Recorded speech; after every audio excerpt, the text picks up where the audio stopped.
Swastiastu, Namo Buddhaya, Salam Kebajikan. Selamat pagi dan selamat datang dalam acara Forum Kajian Pembangunan Roadshow UMKM, Digitalisasi, Mata Pencarian Alternatif dan Peran Perbankan yang dilaksanakan oleh Ikatan Sarjana Ekonomi Indonesia Cabang Manado hari ini Rabu 1 Maret 2023 bertempat di Gedung Serbaguna Fakultas Ekonomi dan Bisnis Unsan. Saat ini, hadirin sekalian, sebelum kita masuk dalam agenda-agenda acara di pagi hari ini, sejenak kita menundukkan kepala, kita memanjatkan doa kepada Tuhan Yang Maha Esa, dan doa akan dibawakan oleh Dr. Rita. Dipersilakan.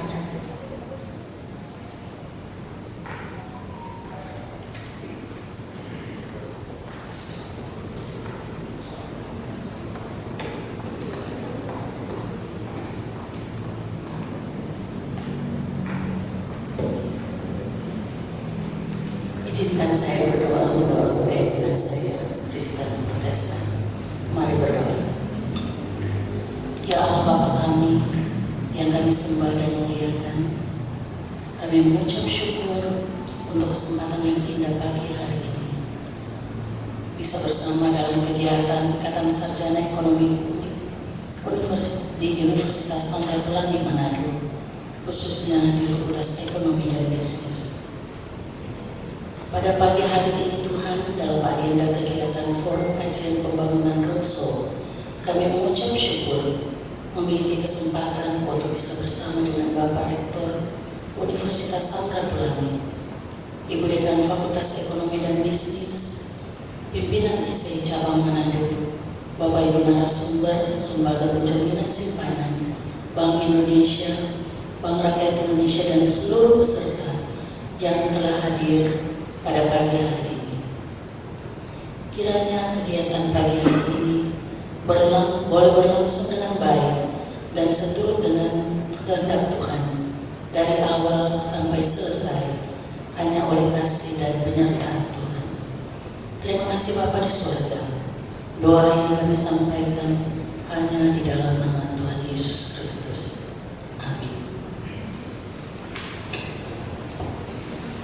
Diucapkan terima kasih kepada Dr. Rita Tarone yang sudah memimpin doa buka kita di pagi hari ini. Hadirin sekalian, saat ini kita akan mendengarkan sambutan oleh Rektor Universitas Samratulangi Manado. Saya sebut dengan kasih Profesor Dr. Insinyur Octavian Berti Alexander Sompi, Master Engineering. Waktu dan tempat dipersilakan.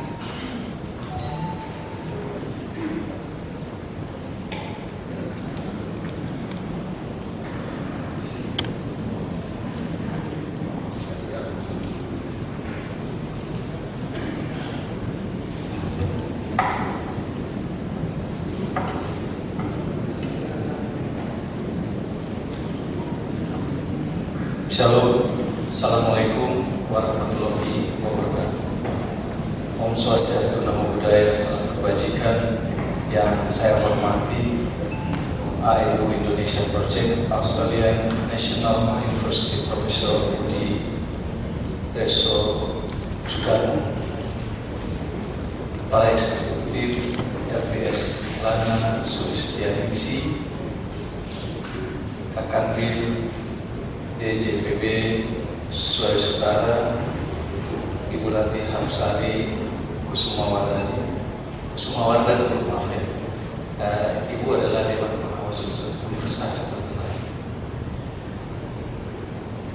Kepala Perwakilan BI Andri Prasmuko, narasumber Dr. Evi Nur Afifah dari UGM, Kadif Penerimaan dan Pemantauan Aset LPS Nurset Dai Ferliantri. Kemudian yang saya hormati Dekan FIB Uslat Dr. Ivon Saira, Ketua ISEI Cabang Manado Joy Eli Tulung PhD. Bapak Ibu Saudara sekalian, kita lihat usaha mikro kecil menengah UMKM merupakan salah satu pendukung roda perekonomian Indonesia yang menjadi penyumbang produk domestik bruto. Dalam hal ini pemerintah terus berupaya mendukung perkembangan UMKM di Indonesia, dan salah satunya adalah melalui digitalisasi UMKM. Nah, UMKM sendiri cukup menjadi sorotan karena pada dasarnya sebagian besar pelaku usaha di Indonesia termasuk dalam golongan UMKM. Di Indonesia perihal tentang UMKM tertuang dalam Undang-Undang Nomor 20 Tahun 2008. Dalam pertumbuhan UMKM di Indonesia terjadi dengan begitu pesat berdasarkan data Kementerian Koperasi dan UKM. Jumlah UMKM di Indonesia saat ini mencapai 64,2 juta dengan nilai kontribusi ke PDB sebesar 61,07%. Nah, poin lainnya terkait kontribusi terhadap perekonomian Indonesia adalah kemampuan menyerap tenaga kerja sebesar 97% dari total tenaga kerja yang ada dan dapat menghimpun sebesar 60,4% dari total investasi. Jadi melihat perkembangan ini, kontribusi UMKM tersebut tidak heran jika pemerintah terus berupaya mendorong perkembangannya, terutama di masa pandemi ini. Walaupun perkembangannya besar, pandemi yang melanda memiliki dampak yang cukup signifikan terhadap UMKM di Indonesia. Nah, Unsrat sangat peduli dalam mempersiapkan mahasiswa calon pelaku UMKM, dibuktikan dengan pusat inovasi UMKM yang berada di depan FEB Unsrat, di mana mahasiswa dilatih dalam sebuah inkubator untuk dipersiapkan selama 6 bulan, dan diharapkan setelah itu sudah siap terjun dalam dunia usaha. Namun berdasarkan data dari Kata Data Insight Center, ketika pandemi terjadi sebesar 56,8% UMKM berada dalam kondisi yang buruk, dan sebesar 82,9% mengalami dampak negatif dari pandemi. Selain itu 63,9% UMKM yang terdampak melalui penurunan omset lebih dari 30%. Oleh karena itu kita melihat bahwa pemerintah terus mendorong digitalisasi UMKM sebagai solusi untuk meningkatkan performa UMKM dan mendorong pemulihan ekonomi Indonesia di tengah pandemi yang masih melanda Indonesia. Berdasarkan catatan Kementerian Komunikasi dan Informatika Kominfo, di masa pandemi ini sudah ada sekitar 16,4 juta UMKM yang terdigitalisasi. Jumlah tersebut naik 2 kali lipat di masa sebelum pandemi. Nah, digitalisasi UMKM menjadi hal penting seiring dengan era digital yang membawa dampak ke segala bidang termasuk ekonomi. Dalam upayanya, pemerintah bekerja sama dengan berbagai platform digital untuk membantu UMKM mendapatkan manfaat yang optimal dari digitalisasi ini.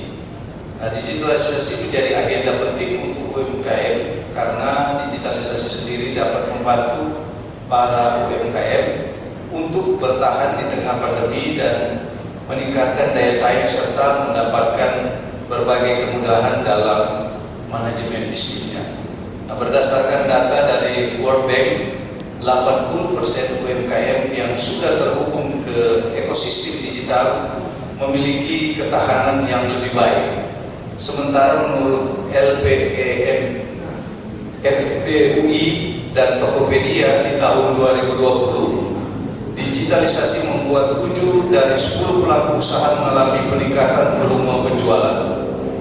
Namun upaya digitalisasi bukan proses yang mulus karena pada dasarnya ada tantangan yang dihadapi, khususnya dari UMKM itu sendiri. Masalah persiapan dan infrastruktur digital ini menjadi tantangan yang besar. Jadi cukup lama, dan saya sendiri di sektor itu udah generasi 3. sebentar lagi yang akan memimpin itu generasi keempat dari apa yang kita sebut Indonesians. Jadi seperti yang saya katakan, kami adalah sebuah risk center ya, tentang policy pembangunan dan juga graduate training mengenai Australia Indonesia. Dan sejak tahun 1995 kita sudah produce berbagai macam karya ilmiah dan juga student-student yang belajar di tempat kami. Jadi secara khusus kita memang berusaha mengembangkan research-based policy yang bisa membantu Indonesia dengan encouraging research baik bagi international academic, terutama sekali Australian dan Indonesia, untuk membuat research yang berkualitas. Dan juga kita melakukan kegiatan-kegiatan membantu untuk mendiseminasi research, salah satunya adalah kegiatan pengkajian pembangunan. Dan juga kami melakukan building capacity untuk teman-teman di Indonesia, walaupun kemampuan kami sangat terbatas. Next. Jadi kegiatan kami in general ada dua, yang sebelah kanan itu research activities, yang sebelah kiri itu research destination.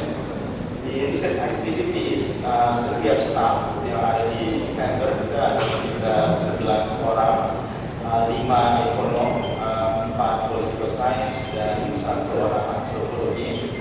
Kami melakukan riset kami sendiri-sendiri sesuai dengan interest kita.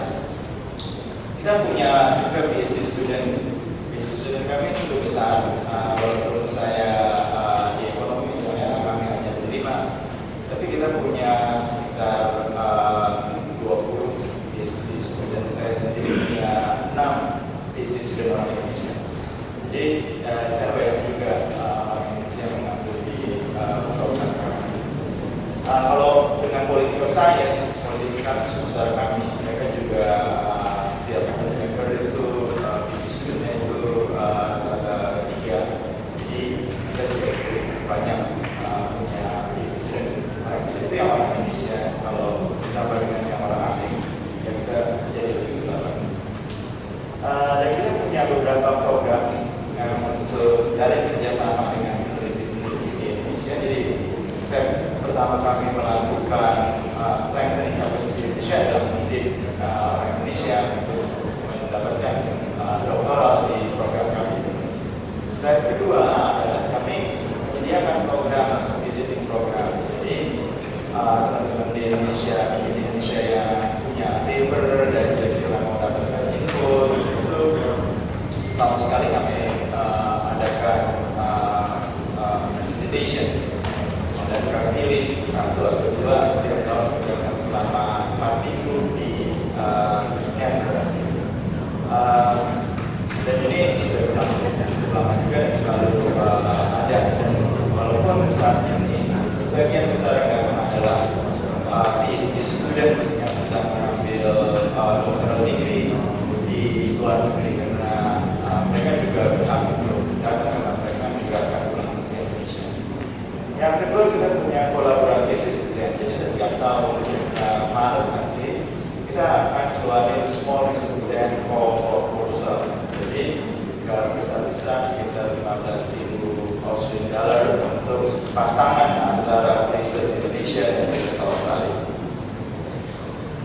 Itu cukup kompetitif itu, tapi setiap tahun program itu ada. Jadi itu kita berusaha untuk membantu kerjasama antara peneliti Australia dan Indonesia. Kita juga punya Australian Honor dan Master Research Grant, itu kita akan berikan pada mereka-mereka yang ada di Australia untuk travel ke Indonesia. Jadi mereka mengenal Indonesia. Kita punya juga Prominent International Academic Program. Kita membantu beberapa international academic untuk datang ke Indonesia memberikan lecture di, misalnya ada yang kita sebut Sadli Lecture di UI atau di UGM itu MUBI atau Public Policy Forum.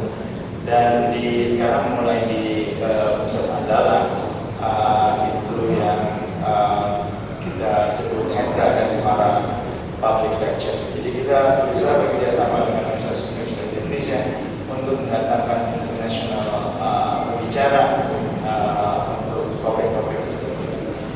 Dan yang lain kita kadang-kadang kita membuat short training. Nah, tapi yang besar juga dalam kegiatan kami sehari-hari adalah dissemination. Dissemination kami itu yang pertama itu ada 2 study group regular. Yang pertama yang kita adakan di Australia, itu yang disebut Indonesia Study Group. Tiap 2 minggu sekali kita kumpul, ada yang presentasi. Dan di Indonesia bersama sekitar 25 institusi kita buat namanya Forum Kajian Pembangunan, yang setiap minggu Forum Kajian Pembangunan itu ada program untuk presentasi, diskusi mengenai hasil-hasil riset bekerjasama dengan 25 institusi di Indonesia. Tapi yang conference terbesar kami itu adalah Indonesia Update Conference. Itu akan dilakukan setahun sekali bulan September. Setiap tahun biasanya sekitar 400 sampai 500 orang datang ke Canberra dari seluruh Australia untuk dengerin apa ini update mengenai Indonesia. Setiap tahun itu topiknya beda. Kita juga menerbitkan jurnal yang kita sebut Bulletin of Indonesian Economic Studies, itu sudah muncul dari tahun 1995. Dan kita ada beberapa kegiatan lainnya seperti yang saya mention tadi, lecture, kemudian forum, dan juga high level dialog bersama Kementerian Keuangan. Next.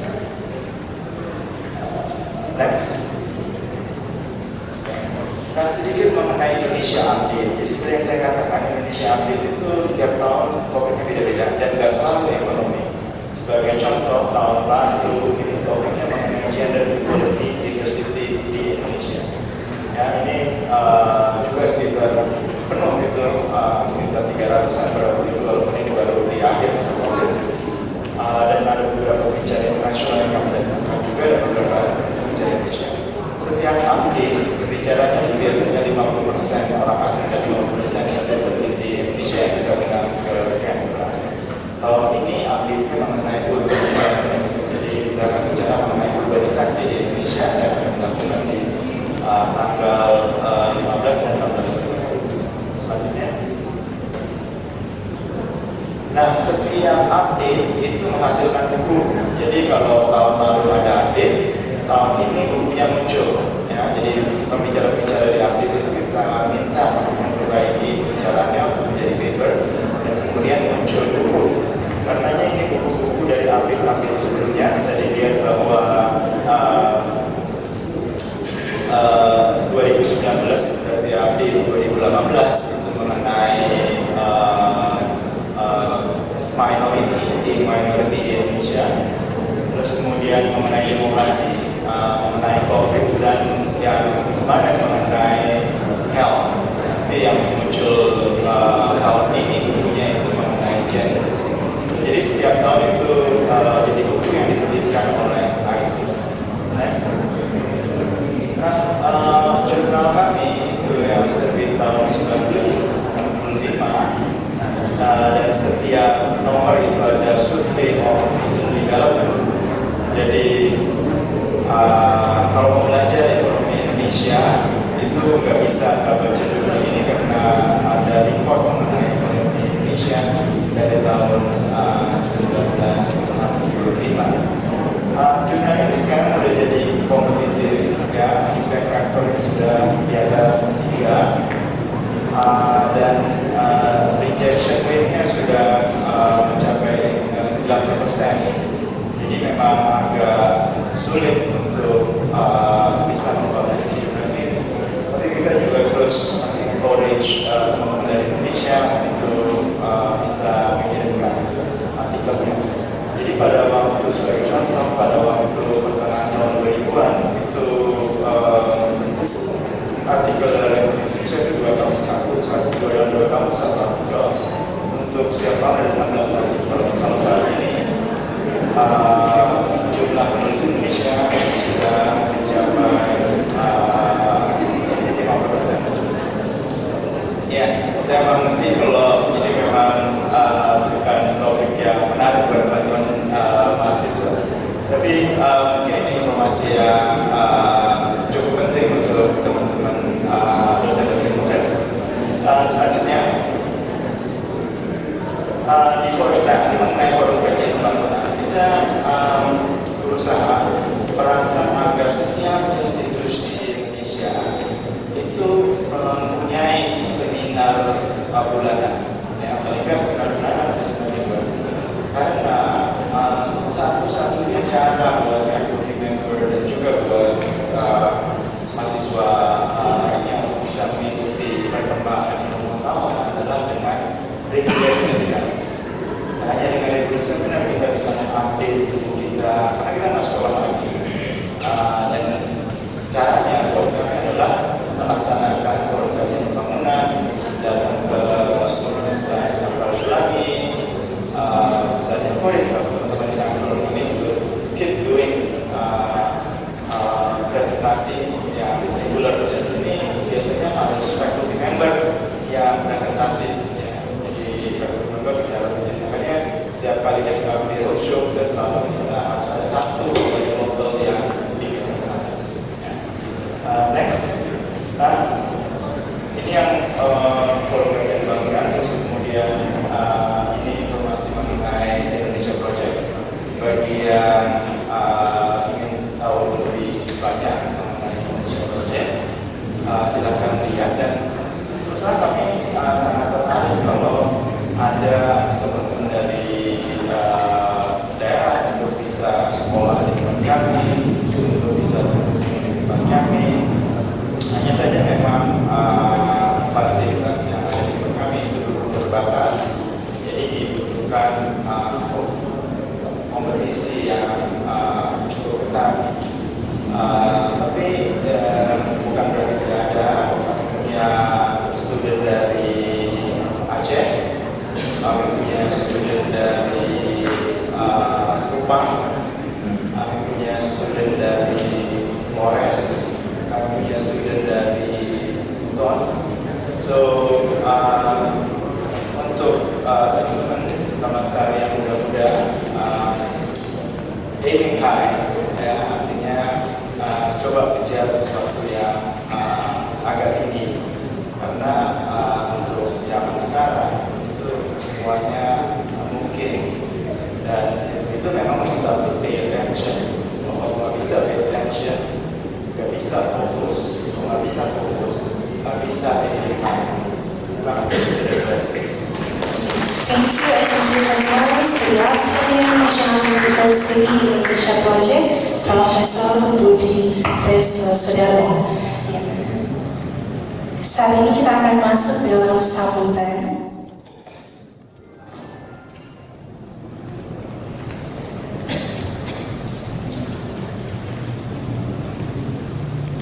Sambutan yang selanjutnya oleh Kepala Eksekutif LPS, yang dalam hal ini diwakilkan oleh Spesialis Media Riset LPS, Bapak Seto Wardono. Beliau akan memberikan sambutan melalui Zoom karena sedang berada di luar Manado. Dipersilakan kepada Bapak Seto Wardono.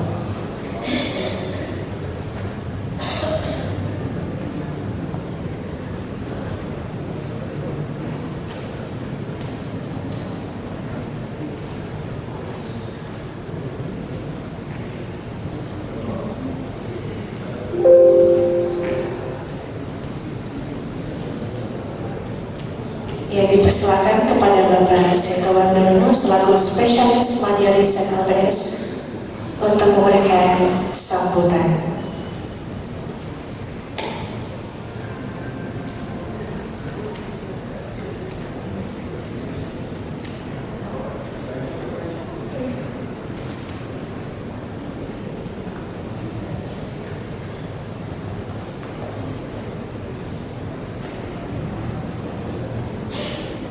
Baik, suara saya akan bisa mendengar Bapak Ibu. Suara Pak Seto di Zoom bisa terdengar? Bisa. Untuk Bapak Ibu di Manado, suara saya bisa terdengar. Oke, baik. Saya diinfokan oleh Pak Yusuf Seto.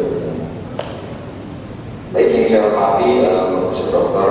Insinyur Novian Wilaswati, Rektor Universitas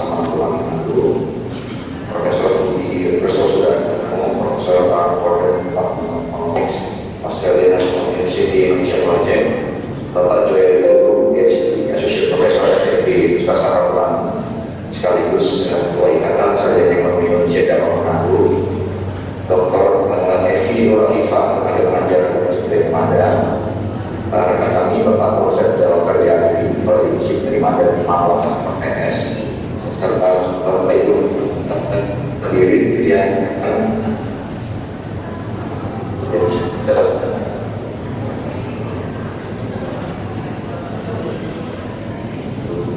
dan kemudian dan sehat pada agenda forum kajian pembangunan dalam budaya Indonesia USI Jawa. Kami ingin mengucapkan terima kasih kepada Bank Indonesia yang telah menyelenggarakan acara ini dan telah mengundang LPS untuk memberikan sambutan dan pemaparan. Kami juga ingin menyampaikan maaf bahwa pimpinan kami bulan suci yang sedianya akan menjadi keynote speaker pada pagi hari ini dalam waktu akhir karena terdapat agenda lain yang tidak bisa dilakukan. Diulangan menyampaikan salam sekaligus permohonan maaf dan semoga dialinai oleh teman-teman masing-masing. Oleh karena itu dalam kesempatan ini saya mohon mewakili ulangan dan menyampaikan bagi hadirin yang saya hormati berbagai penanganan serta kita bisa sama-sama menyampaikan bahwa ekonomi Indonesia tumbuh sangat baik. Pada kuartal keempat tahun 2022 yang lalu, Indonesia tumbuh 1,5% secara year. Meskipun mengalami penguatan dari kuartal sebelumnya, kinerja ekonomi ini merupakan salah satu yang terbaik di antara negara-negara Afrika di Indonesia. Dan membangun di sepanjang 2031%. Aktivitas ekonomi yang cukup ini juga terlihat dari berbagai bulan yang pada besar bulan Indonesia. Baik di manufaktur Indonesia misalnya pada 2023 mencapai dari posisi bulan Desember 2020. Kemudian indeks penjualan retail juga masih positif dengan indeks kepercayaan konsumen yang juga berada di level optimis.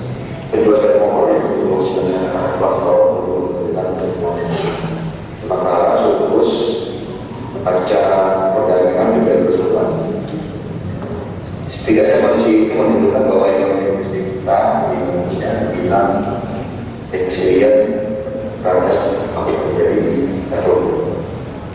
Bahwa ini pertumbuhan ekonomi juga tidak terlepas dari peran serta UMKM yang ada di Indonesia. Berdasarkan data pencapaian KDM berdasarkan data terakhir dan hasil 97%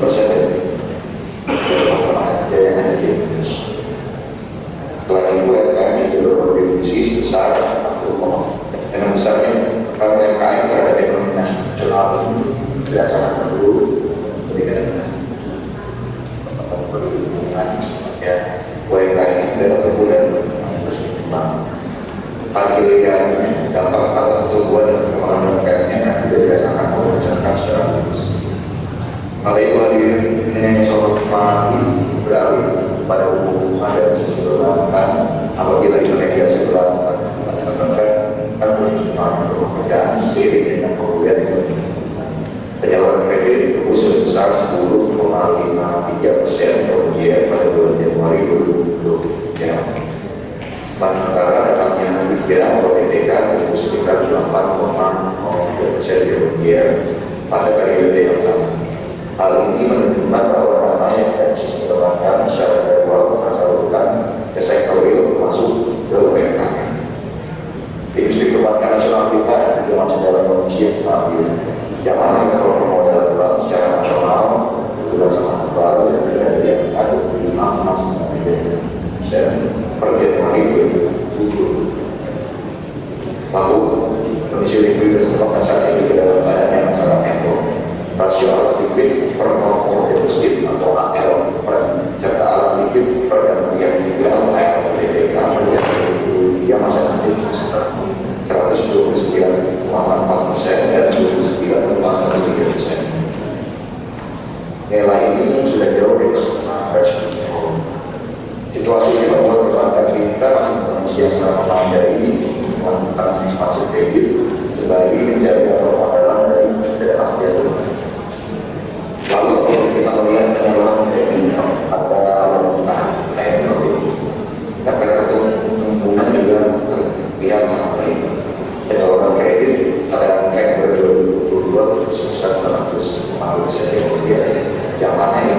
berada di atas pertemuan medium secara artinya intermediasi lembaga kalau kemudian dengan sama baik yang didominasi oleh sektor